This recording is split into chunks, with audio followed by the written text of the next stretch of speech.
Bonjour à tous et toutes. Bienvenue à l'Institut d'études religieuses ce matin, cette belle matinée ensoleillée de janvier, suite à la tempête que nous avons eue la semaine dernière.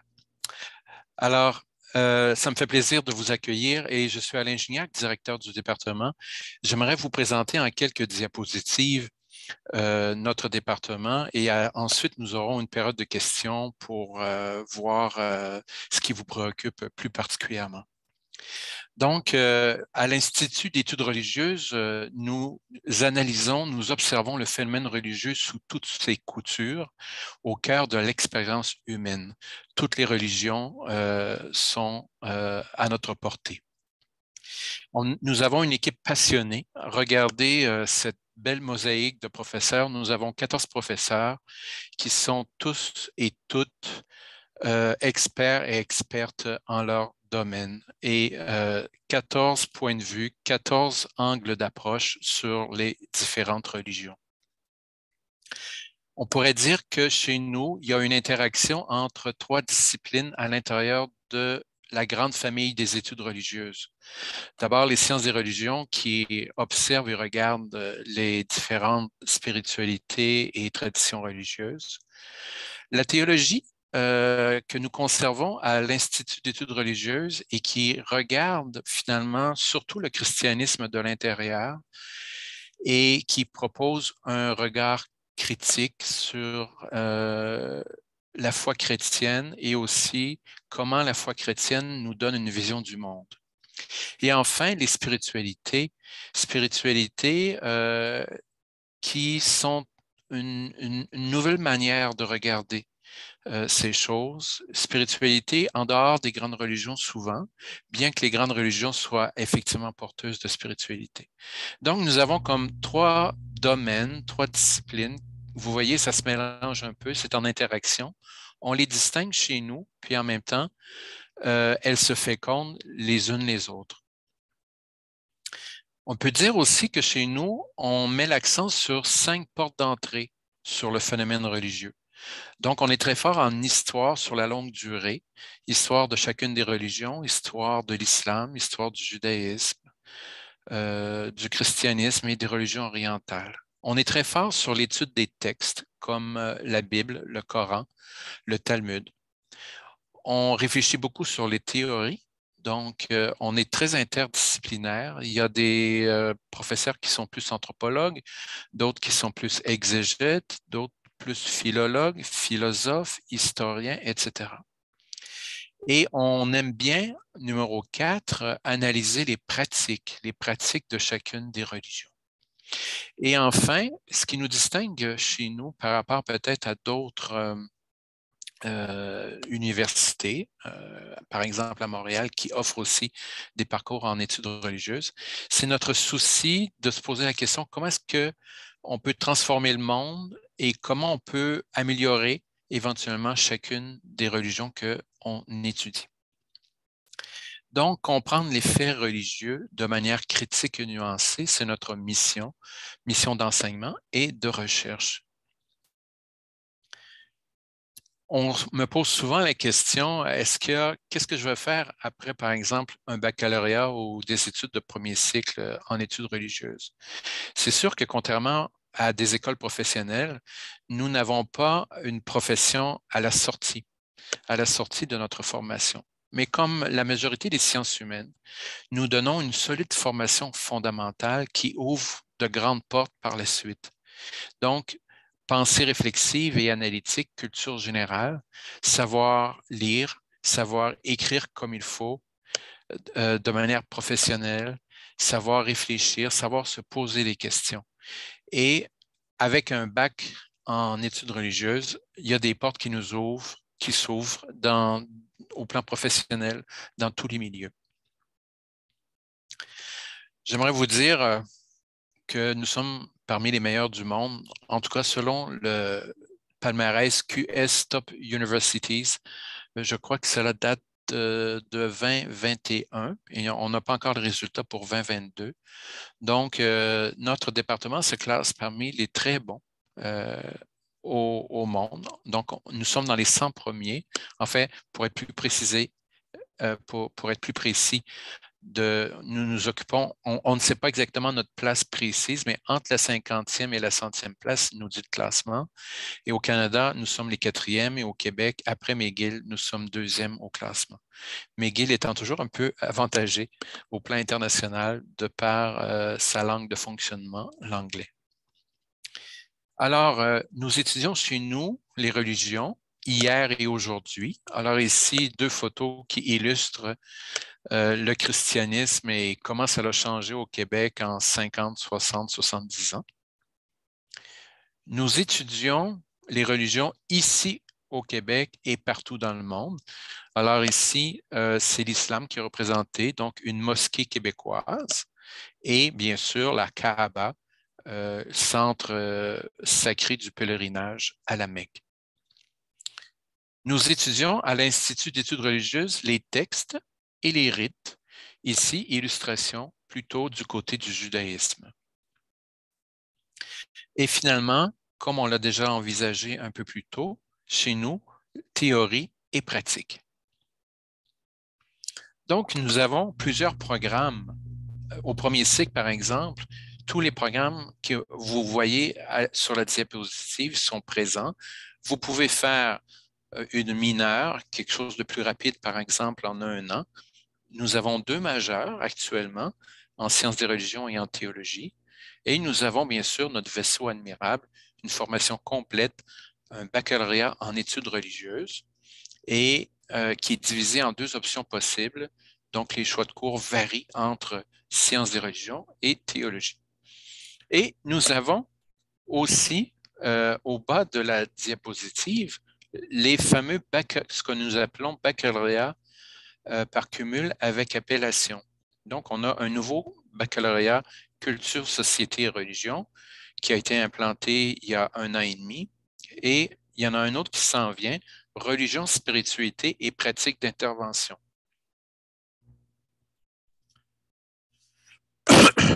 Le principe d'un baccalauréat par cumul, c'est que vous avez une double formation possible et vous regardez donc du côté des études religieuses et d'une formation connexe.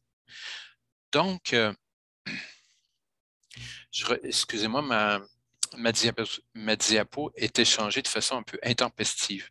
Alors, je vous explique le baccalauréat avec appellation culture, société et religion.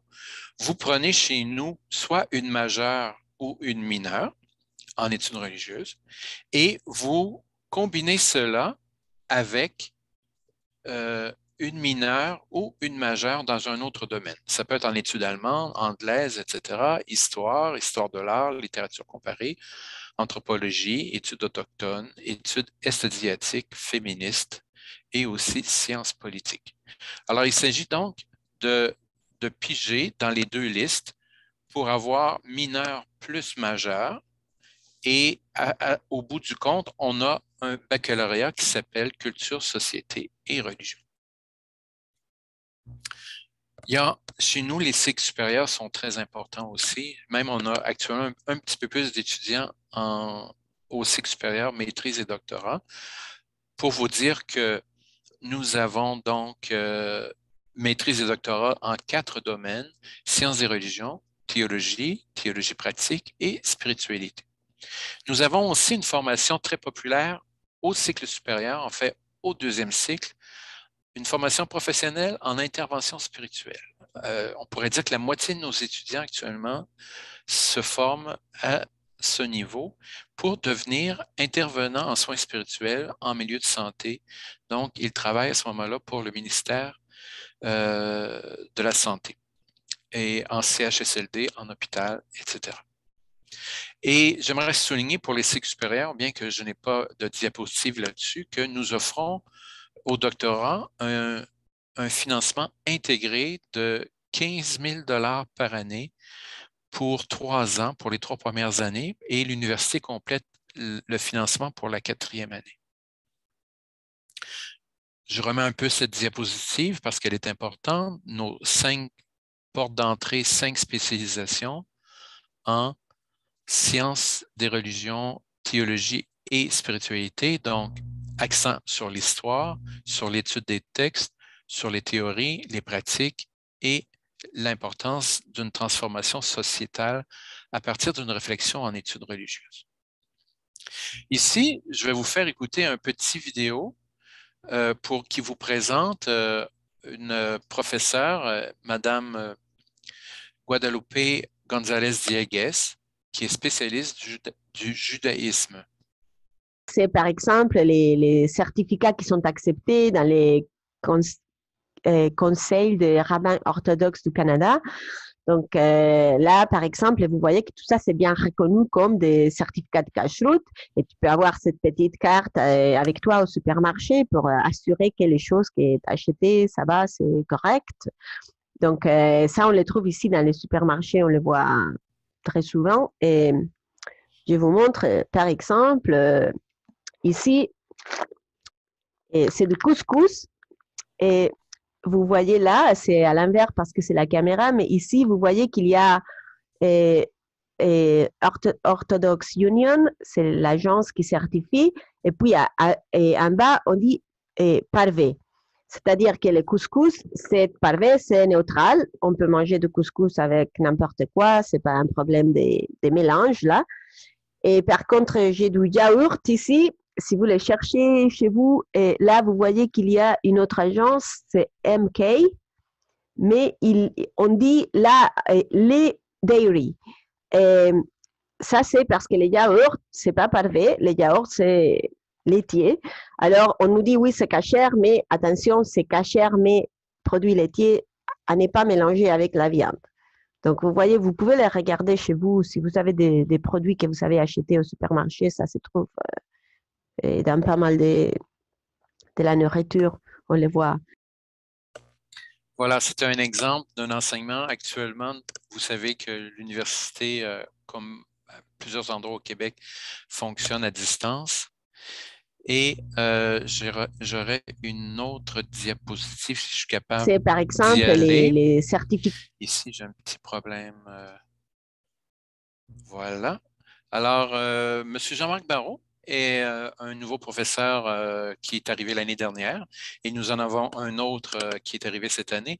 L'équipe professorale est très renouvelée. Nous avons 6 professeurs adjoints, donc 6 professeurs qui sont en début de carrière et qui apportent leur enthousiasme et leur énergie à notre département.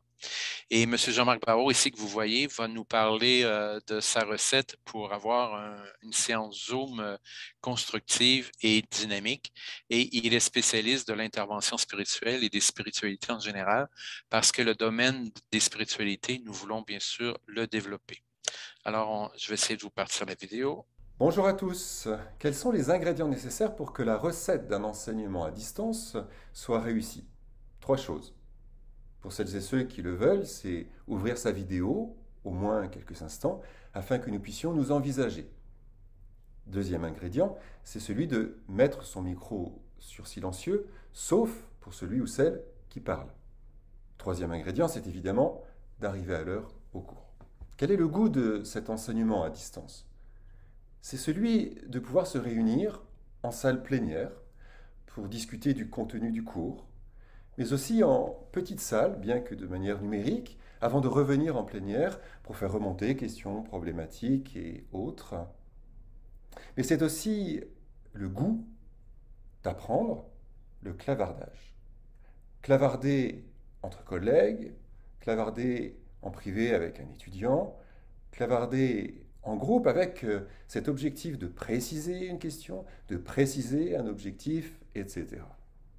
Et enfin, pour que le goût de cet enseignement à distance soit réussi, il faut apprendre à la fin du cours à se faire un véritable bye-bye. Bonjour à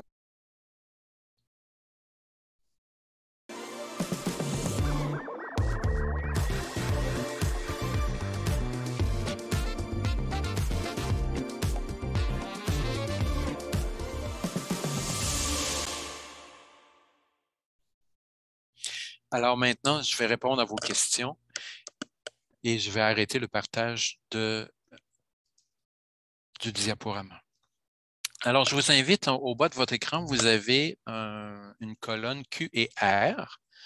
Alors, je vous invite à poser vos questions dans cette colonne et je pense que je vais en profiter pour donner mes réponses oralement plutôt que de les écrire dans questions et réponses. Alors, j'attends vos questions ou vous pouvez aussi lever la main. Levez la main et je pourrai vous donner la parole à tour de rôle et on pourra entendre votre voix à défaut dans ce webinaire d'entendre, de voir votre vidéo. Alors, n'hésitez pas à poser vos questions. Une première question. J'aimerais savoir si la maîtrise en théologie pratique, option spiritualité et santé, serait possiblement accessible à la suite d'un baccalauréat en philosophie moyennant une propédeutique. Alors, la réponse est oui. Mais à ce moment-là, bien sûr, à chaque fois qu'on fait une telle demande d'admission, surtout dans ce domaine particulier de l'intervention spirituelle, eh bien, il faut faire évaluer son dossier, voir qu'est-ce que vous avez comme expérience et comme parcours académique qui déjà prépare le chemin pour l'intervention spirituelle. Et donc, normalement, on demande grosso modo d'avoir au moins un baccalauréat complet parce qu'à ce moment-là, on entre dans un programme de maîtrise.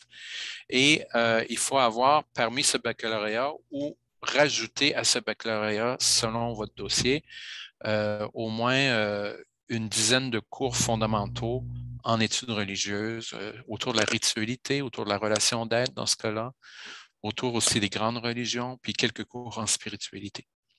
Est-ce que j'ai bien répondu à la question? C'est bon. D'autres questions, vous pouvez taper dans questions et réponses ou bien regarder au bas de votre Zoom, vous pouvez lever la main et poser oralement votre question. J'ai vu que vous proposez certains cours à distance. Je souhaitais savoir si ces cours donnent lieu à des évaluations et s'ils pouvaient être complétés pour donner accès ensuite à un programme. Par ailleurs, je me demandais s'il serait possible à l'avenir de suivre des programmes complets entièrement en ligne. Je vous remercie. Alors, nous sommes parmi tous les départements de faculté des arts et des sciences, celui qui a peut-être le plus de cours en ligne actuellement et nous en avons 4 nouveaux en préparation dès cet hiver qui devraient être programmés l'an prochain, donc automne, plutôt hiver prochain. Donc, nous avons beaucoup de cours en ligne complètement automatisés, pour ainsi dire. Et donc, oui, vous pouvez éventuellement suivre des cours comme étudiant libre à la pièce, à la carte. Et par après, vous pouvez faire reconnaître dans nos programmes, on a parlé par exemple de mineurs, majeurs et baccalauréat, vous pouvez faire reconnaître ces cours-là. Nous avons un projet bientôt de pouvoir offrir la mineure en études religieuses complètement à partir de cours à distance. Donc, c'est assez intéressant, mais pour l'instant, ce sera seulement la mineure. Donc, probablement l'année prochaine, on aura assez de cours. On aura peut-être une douzaine de cours et nous pourrons à ce moment-là offrir la mineure entièrement en ligne très bientôt. Voilà. Je pense avoir fait le tour de cette nouvelle question fort intéressante. J'attends vos questions, soit dans Q&R par écrit ou vous demandez la parole et vous pouvez la poser oralement.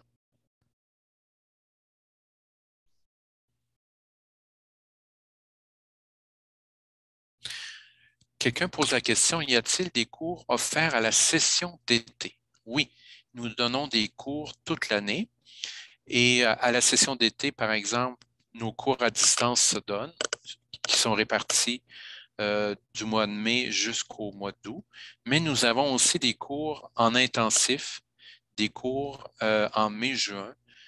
Donc, nous avons des cours chaque été. Bien sûr, il y a moins de choix de cours à l'été qu'aux sessions d'automne ou d'hiver.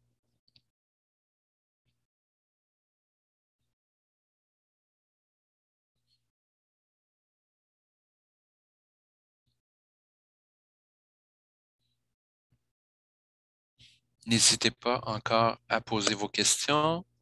Il n'y a aucune mauvaise question et j'espère que les réponses seront les plus satisfaisantes possibles.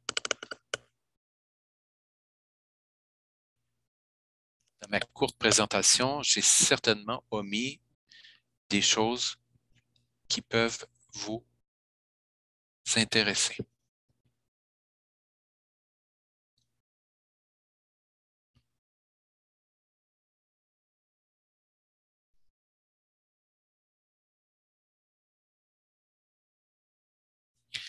Mathilde a demandé la parole. Voici Mathilde, quelle est votre question?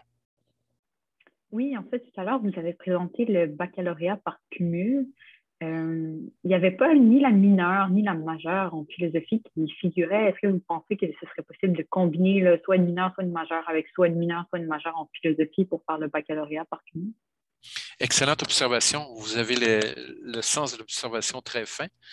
Alors, écoutez, c'est que cette diapositive, effectivement, je ne l'ai peut-être pas révisée, mais l'automne dernier, le département de philosophie a fini par nous donner sa réponse positive. Alors, effectivement, vous pourrez combiner majeur ou mineur en philo avec mineur ou majeur en études religieuses. Oui, je vais corriger la Parfait. diapositive. Puis, par rapport à ça, est-ce que le baccalauréat par cumul est toujours sous format 90 crédits ou on pourrait faire 120 crédits avec 2 majeurs? Ah, ça, c'est une excellente question, mais techniquement, c'est 90 crédits. OK, parfait. Ouais. Le problème, Mathilde, avec actuellement, on a un problème, je dirais, technique, logistique, informatique avec ce baccalauréat, c'est que vous n'allez pas trouver quand vous allez faire votre demande d'admission, vous n'allez pas trouver actuellement, on est en train de corriger cela, mais vous n'allez pas trouver l'appellation culture, société et religion. Alors, il faut que vous ayez dans votre tête votre intérêt pour ce baccalauréat et vous devez faire 2 demandes actuellement d'admission, une en philo, par exemple, si je comprends bien votre intérêt, puis une autre en études religieuses, en choisissant majeur, mineur. OK.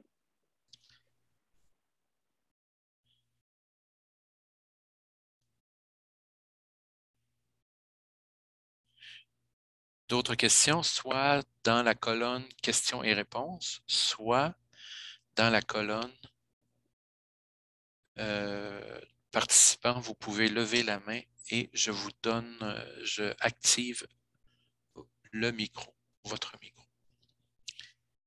Toujours en parlant des baccalauréats par cumul, ce qui est intéressant de cette formule, c'est sa souplesse. Vous pouvez investir plus, par exemple, histoire ou études religieuses, mais vous combinez 2 formations complémentaires, 2 intérêts. Parfois, on se dit, bon, ben, mon intérêt principal serait peut-être en études religieuses, mais j'aimerais ça quand même aller faire un peu de philo, un peu d'anthropo pour compléter. Ce sont quand même, vous savez, en sciences humaines, souvent, nous, en études religieuses, je vous en ai parlé tout à l'heure, on a des, euh, des, des approches anthropologiques, historiques, philosophiques. Ça fait partie des études religieuses et en sciences des religions et en théologie. Mais ça peut être intéressant donc d'avoir une double formation. Vous arrivez avec une carte de visite après ça sur le marché du travail en disant, ben moi, ma culture générale, puis ma formation, elle n'est pas dans un seul domaine, elle est en études religieuses et dans un domaine connexe. Mathilde, est-ce que vous avez une autre question? Non, ça va, je regarde mes options. En fait, je suis présentement au baccalauréat en philosophie, puis j'essaie de voir, là, c'est surtout la philosophie dans son aspect pratique qui m'intéresse. Donc, je trouvais que l'option de faire spiritualité et santé avec la maîtrise en pratique était une option intéressante. J'essaie juste de voir comment je vais m'arranger là, pour combiner ça avec le bac en philo, peut-être transformer mon bac en majeur, puis faire une mineure finalement, ou juste faire une propédeutique ensuite. C'est parfait, oui. C'est une possibilité.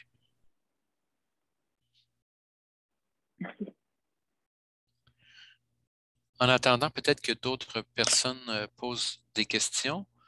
Je vais vous partager, si je suis capable de retrouver notre page web. Alors, vous voyez ici, je vous invite à aller consulter, quel que soit votre intérêt à l'Université de Montréal. Chaque département a beaucoup d'informations sur son site web.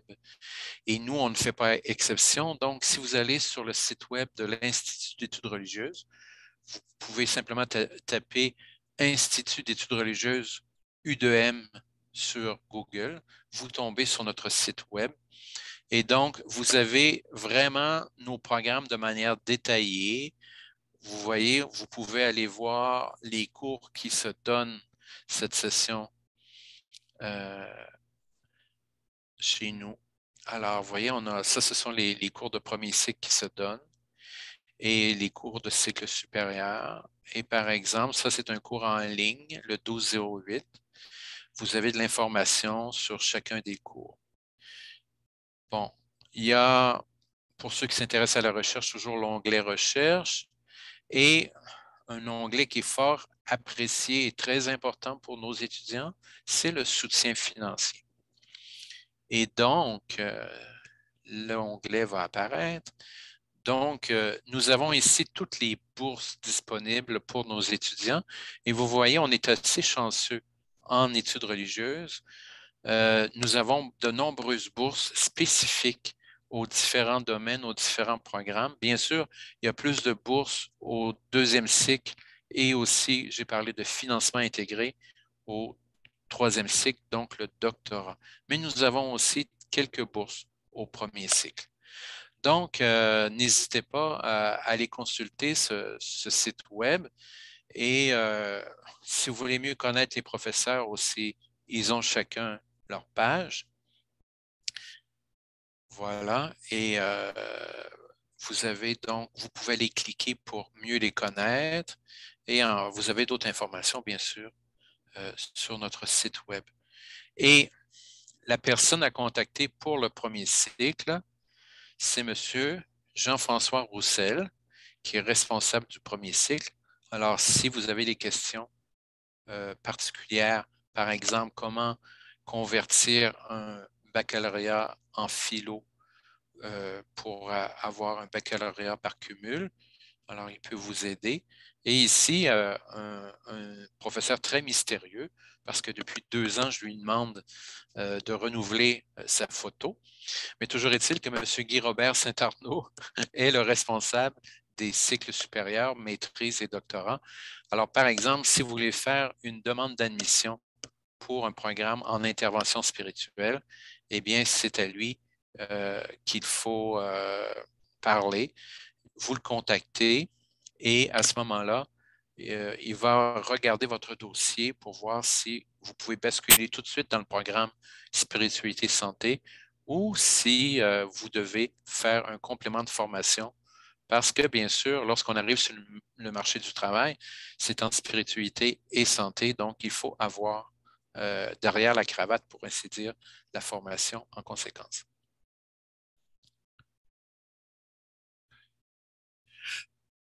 Une question vient d'arriver durant le temps que je vous montrais le site web au sujet de l'intervention spirituelle en milieu de santé notamment. Y a-t-il des prérequis à avoir en santé mentale ou en psychologie? Doit-on suivre des cours dans ces domaines en parallèle aux cours en spiritualité? Alors, la réponse est très simple, c'est non. Actuellement, il faut simplement avoir une bonne base en études religieuses pour aller en intervention spirituelle. Bien sûr, lorsque vous allez arriver en milieu de santé, notre formation va faire que on va vous initier à l'interdisciplinarité. Parce que l'intervenant travaille en milieu de santé avec, bien sûr, les médecins, les infirmières, les ergothérapeutes, les psychologues, etc. Donc, on travaille aussi soit en milieu hospitalier à court terme et on peut travailler aussi, par exemple, en CHSLD plus à long terme. Alors, l'important, c'est que nous avons des cours spécifiques dans notre cursus concernant, par exemple, spiritualité et accompagnement ou théorie des spiritualités. Nous offrons ces cours-là théoriques. Et à côté de cela, je dirais la formation la plus intensive et la plus importante, ce sont nos fameux stages. Parce que sur 30 crédits de cours, que ce soit à la maîtrise ou au diplôme supérieur spécialisé, le DESS, eh bien, sur 30 crédits, vous pouvez, en fait, vous devez au moins faire 12 crédits de stage. Vous pouvez en faire 12, 18 ou 24. Alors, vous pouvez même faire 24 crédits de stage sur 30. Et donc, c'est au moment des stages que vous êtes en contact avec la réalité et que vous perfectionnez vos compétences professionnelles, que vous les validez. Alors, voilà. Quelqu'un qui demanderait, par exemple, nous avons la possibilité, nous avons une place de stage à l'hôpital, voyons, le nom m'échappe, voyons, Douglas, l'hôpital Douglas. Nous avons une place là-bas et bien sûr, c'est faire de l'intervention spécialisée en milieu psychiatrique, l'intervention spirituelle, pardon, c'est quand même spécial et vous êtes accompagné de façon particulière par le répondant clinique qui vous accueille dans ce milieu bien spécifique. Alors, j'espère, Thomas, que je vous ai apporté quelques éléments de réponse satisfaisants.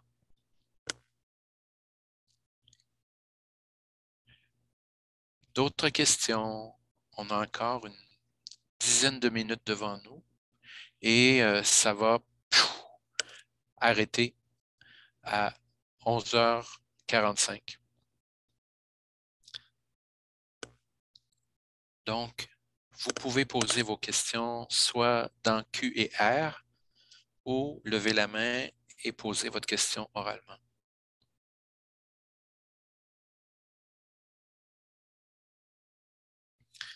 Alors, une question ici. Alors, Aphrodite, la parole est à vous. Est-ce que, excusez-moi, parce que je viens juste de joindre la réunion. Il y a l'air d'avoir un feedback sonore. Ah oui? Une vibration. Oh, excusez-moi. Allez, posez votre question. On va essayer de vous entendre quand même.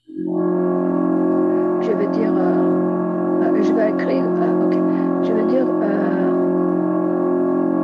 ok, pour la maîtrise, c'est 45 crédits.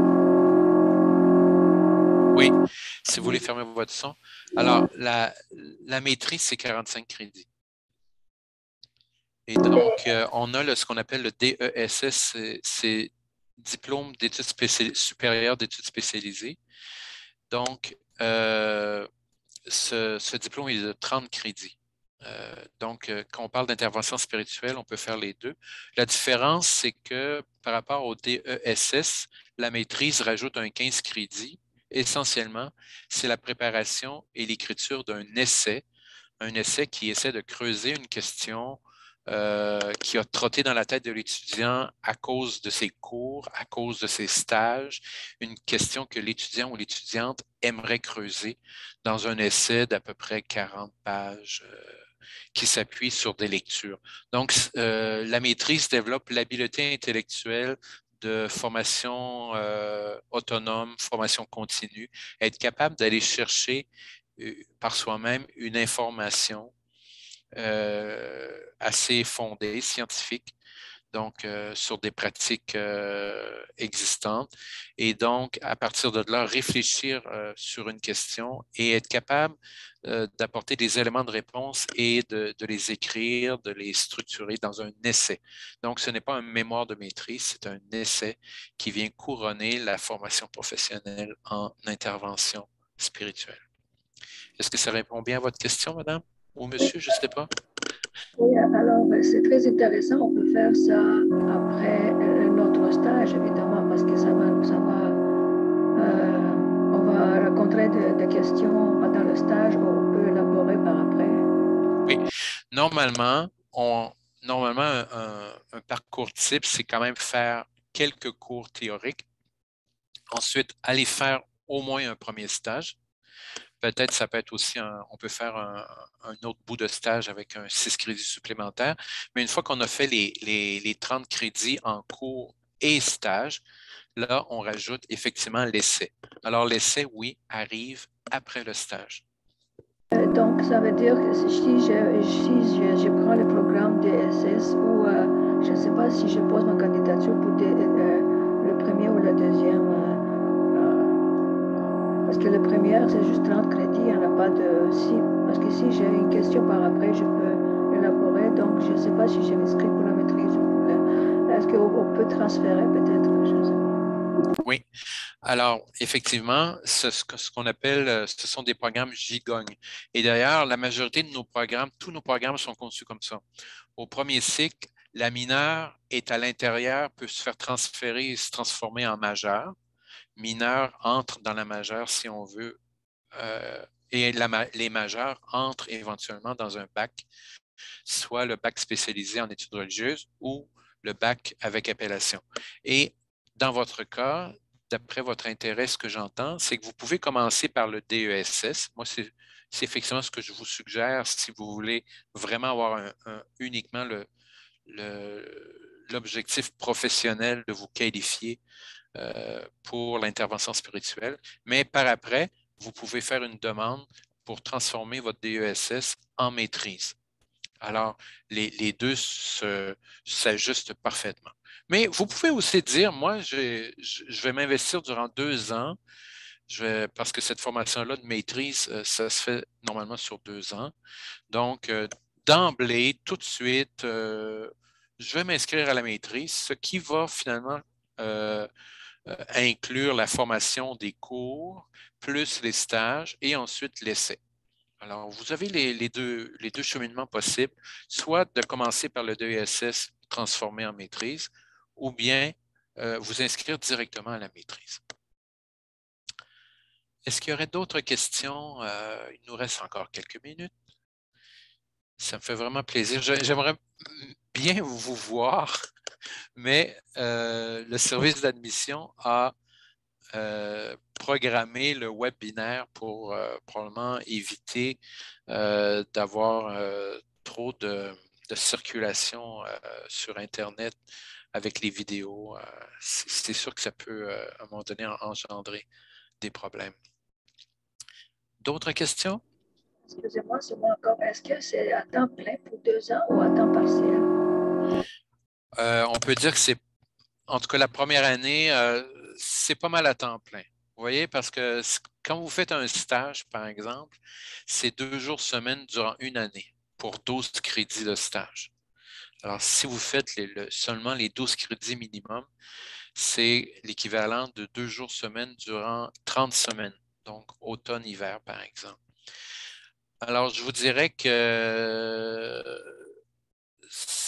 ça peut se faire, la maîtrise se fait en 2 ans, mais c'est pas mal à temps plein, surtout la première année. Mais bien sûr, vous avez toujours le choix d'étaler un peu dans le temps votre cheminement. Un DESS, ça peut se faire en 2 ans, à temps partiel, ou bien la maîtrise, ça peut se faire peut-être à temps partiel en 3 ans, effectivement. Alors, chez nous, tous nos programmes, que ce soit au premier cycle, deuxième, troisième cycle, peuvent se faire à temps partiel ou à temps plein. Et nos horaires, nos cours sont très flexibles. Vous avez un choix de cours, des cours le matin, l'après-midi, des cours le soir aussi. Et on envisage même d'avoir des cours la fin de semaine pour avoir un autre rythme de formation, pour aller accommoder une clientèle qui serait plus libre, par exemple, de dire je vais donner 3-4 fins de semaine de formation plutôt que avoir une séance de cours à chaque semaine. Et juste pour terminer, est-ce que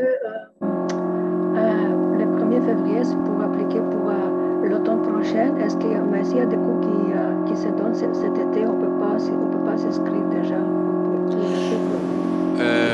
Moi, je vous conseille de commencer plutôt votre formation à l'automne. parce que, en tout cas, il n'y a pas beaucoup de cours là, qui vont s'offrir en intervention spirituelle l'été prochain. Et donc, les demandes d'admission, c'est le 1er mars. Ça vous donne, ça vous permet d'avoir accès à des bourses aussi. Parce que c'est sûr qu'on peut s'inscrire chez nous jusqu'au 1er juin, mais tant au premier cycle qu'au cycle supérieur, c'est un peu premier arrivé, premier servi. Donc, la première date pour les admissions, c'est le 1er mars. Et à partir de ceux et celles qui font leur demande à ce moment-là et qui se qualifient par leur dossier qui est excellent, eh bien, on accorde en priorité les bourses disponibles aux personnes qui ont fait leur demande le 1er mars. C'est bon? Mais vous avez jusqu'au 1er juin pour faire une demande pour l'automne prochain.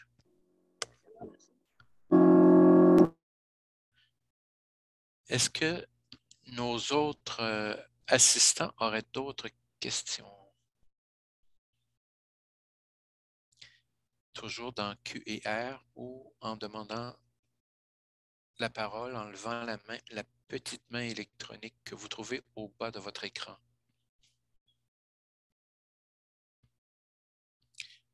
Oui, je vous redonne la parole, Aphrodite. C'est bien juste de me rappeler, il y a 2 lettres de référence. C'est de nos professeurs comme référence. Oui. Alors, les 2 lettres de référence, donc, si vous allez sur le site admission de l'université, dans le programme qui vous intéresse, quel que soit votre programme qui vous intéresse, donc, par exemple, au DESS en intervention spirituelle, vous allez trouver les exigences du dossier d'admission. Et ces 2 références, ça peut être des professeurs que vous avez eu au premier cycle dans votre domaine de formation. Ça pourrait être aussi être une référence bien argumentée de la part d'un employeur qui essaie de nous expliquer le plus clairement possible vos aptitudes professionnelles et qui se porte un peu garant du sérieux de votre démarche et qui peut nous parler comment vous êtes une candidature intéressante pour ce type de programme. Excusez-moi, je voulais dire des professeurs en théologie ou d'autres profs, excusez-moi. Oui, c'est ça. Est-ce que quelqu'un qui peut vous écrire une lettre de référence, quelqu'un qui vous a connu, qui est capable de dire vos aptitudes pour un tel programme? OK, merci. D'autres questions? Alors, je vous remercie beaucoup d'avoir été là. Merci donc de votre intérêt pour les études religieuses. Personnellement, j'y suis plongé depuis mon université, donc je vais vous révéler un peu mon âge. Depuis 82, j'ai été en études religieuses. J'ai enseigné aussi au secondaire entre-temps. Après ça, j'ai raccroché vers la maîtrise et le doctorat, puis je me suis réincarné en prof d'université. Pour moi, c'est passionnant ce domaine d'études parce que à la fois, ça concerne toute l'humanité. Peut-être qu'au Québec, on est un peu plus une des sociétés les plus sécularisées au monde, mais on est une sorte d'exception sur la planète Terre parce que la majorité des êtres humains portent ce questionnement religieux ou cette pratique religieuse. Puis en même temps aussi, c'est un domaine tellement diversifié, tellement riche, il y a tellement d'approches qu'on y trouve notre compte. On fait de la philo, on fait de l'éthique, on fait de l'histoire, on fait de la philologie, on peut apprendre l'hébreu, on peut apprendre le grec, etc. Donc, de l'anthropologie à travers ça, de la sociologie. C'est vraiment riche et en même temps, ça rejoint aussi un questionnement de sens que chaque être humain porte. Un questionnement qu'on retrouve en philo, qu'on retrouve en anthropo, qu'on retrouve en histoire, mais on le porte un peu différemment en études religieuses. Alors moi, je suis un passionné, vous voyez, j'ai la chance comme professeur d'être un éternel étudiant. Alors chaque jour, j'étudie soit en lisant les collègues, en lisant des articles, des livres ou en préparant mes cours. Et je suis passionné aussi de transmettre cette passion qui m'habite. Et là, je m'en vais après ça, quand nous aurons terminé notre séance, je m'en vais préparer justement mon cours de demain. Je dois le finaliser. Et donc, pour moi, l'enseignement, c'est ce qui est le plus important dans ma carrière de prof. Et je pense que mes collègues sont un peu comme ça. Donc, l'Institut d'études religieuses, vraiment un milieu intéressant avec des étudiants très, très motivés que je trouve très intéressant. Alors, c'est un petit milieu. C'est pas anonyme. On n'a pas 150 étudiants en première année. On en a peut-être d'habitude entre 20 et 30 en première année, donc au premier cycle. Donc, si ça vous intéresse, n'hésitez pas donc à vous inscrire et à vous informer auprès de nos étudiants actuels concernant nos programmes et la vie dans notre département Institut d'études religieuses. Alors, s'il n'y a pas d'autres questions après ce petit laïus conclusif sur un peu sous forme de témoignage professoral, donc je mettrai un terme à cette séance de webinaire qui vous présentait les études religieuses. Pas d'autres questions? Alors, à nouveau, merci beaucoup de votre présence et à la prochaine. Au plaisir de se rencontrer sur le campus ou éventuellement en Zoom. Alors, à la prochaine.